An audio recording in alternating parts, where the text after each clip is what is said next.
Hey, it's Ryan Dial doing real estate in the low country, answering your questions that's come across. Now today, what I'm going to deal with is 8 tips. I'm going to give you 8 tips for moving to or away from South Carolina. So stay tuned for those.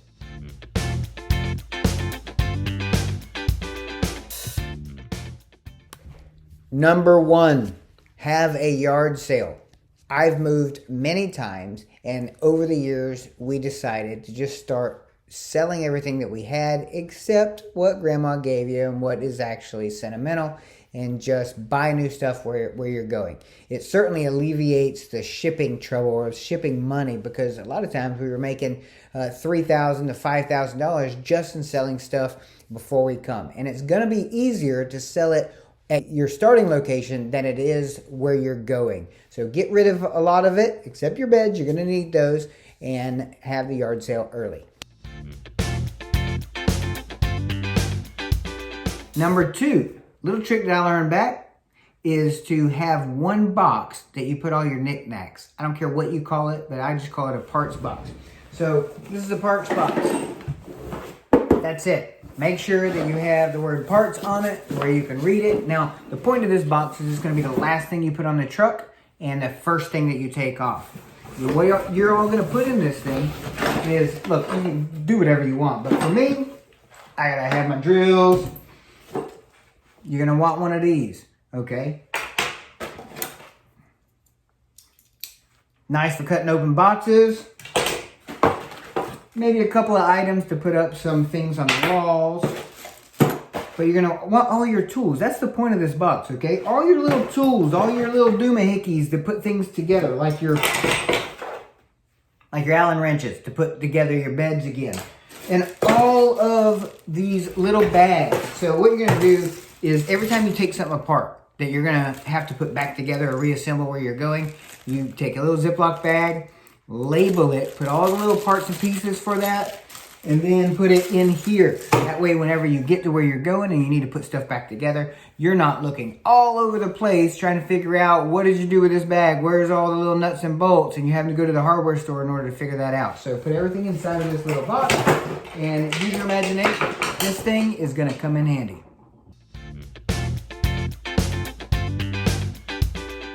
Number 3, utility companies. Don't forget to transfer everything. You're going to want to make sure that you turn off your electricity at your old house. You turn off your cable, your water, trash pickup, all that kind of stuff. You're going to go ahead and turn that off at your old house, and you're going to have those services either transferred or started back up at your new house. What you don't want to happen is for your lights to go off on your second day in because the previous owners are turning off the utilities and you forgot to have them turn on in your name, especially if that happens Friday night and you close on Friday night and you got to go all the way till Monday till something gets turned on.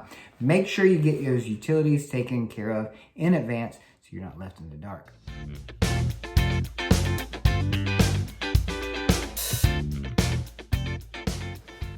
Number 4, that's going to be moving companies. Let's deal with it. Nobody wants to deal with moving companies, but also none of us want to move. We hate it, right? Boxing everything up, trying to figure out how to get it all the way across the country. But what sucks even more about moving is driving a U-Haul all the way across the U.S., stopping at a hotel in the night, and then trying to figure out how to get food. You end up getting pizza over night after night at the hotel because you don't want to drive that 24-foot U-Haul over to some place to get something food. So think about getting a moving company. Hey, moving companies are expensive. They're going to be several thousands of dollars. But what is your sanity worth? Now, not all moving companies are the same. If you get one price from one, call 3. Call 4 of them in the area. Call them where you are as well and pin them against each other. Try to figure out which one's going to be the cheapest and best for you. And each one has different types of packages. So figure out what you're willing to cut out or add, and if it's worth it to do something like that. And one last thing, I just want to give a tip here. Don't trust the reviews online. Make sure that you're not trusting the reviews on their website, because their websites are built by somebody that's grabbing their best reviews and putting them on their website in order to advertise themselves.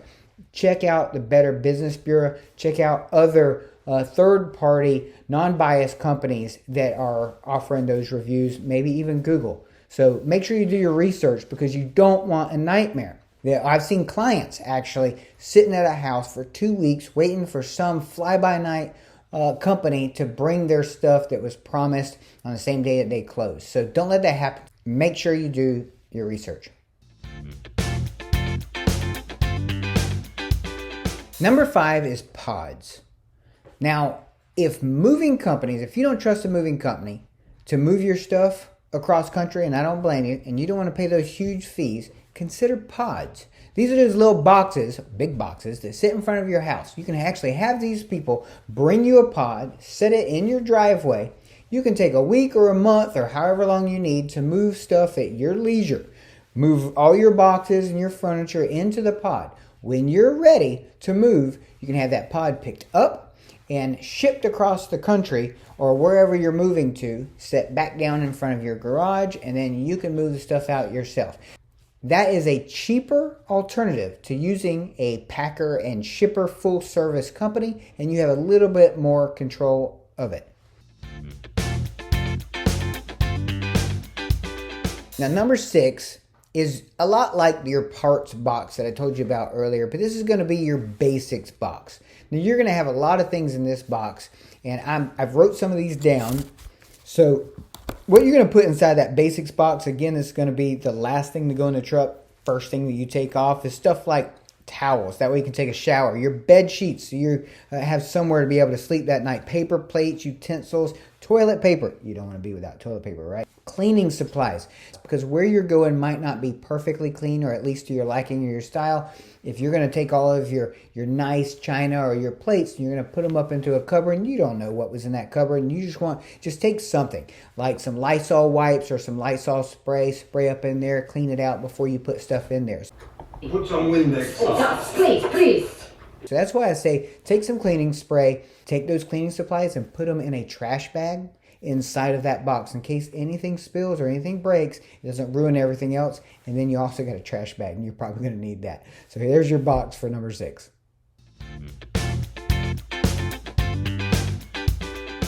So number 7 is your finances and your bank wires. Make sure that you take care of everything that you need before you move. Now, these are rare issues, but I had a client this week purchased a new house in South Carolina, was moving all the way from the West Coast, and assumed after 25 years of being with the same bank that they would believe her and trust her on the telephone when she got to where she was going to do a cash purchase. Bankwire. Nope, they wanted her physical body there to initiate that wire to make sure that it was her. Now, we got through the situation, but it was not easy. So learn from our situation, and our mistake here is that don't assume that your bank is going to allow the bank wire that easy. Make sure that you set up with your bank in advance. Tell them that you're moving, you're going to need your funds, and find out if there's any instructions that you need to make that transition or make that transaction seamless. Now, along with this is that just in case you have not actually closed on the home that you're going towards, make sure you keep all your financials with you in a folder or something inside of the vehicle. Make sure that it's secure, but make sure you have it with you. You never know when the bank or the attorney or somebody needs something you didn't expect, and you don't want to have to rip open the U-Haul truck to try to dive in and try to figure out what box that was in. So try to keep those with you. You're going to thank me for that. Now, number 8 is something you probably aren't going to hear from anyone else, and it's pizza. So a lot of people don't think about it, but a lot of times you're setting up your closing for a certain time in the day whenever you get there, and then you're probably not going to get to the house until 5 or 6 o'clock that night, or maybe you already have closed and you close remotely and you're going to show up at the house. What I recommend is in advance of going all the way across country to wherever you're moving to or from, find out the best pizza joint or restaurant near there. Pre-order about 30 minutes before you get to your destination, your new home. Congrats, by the way.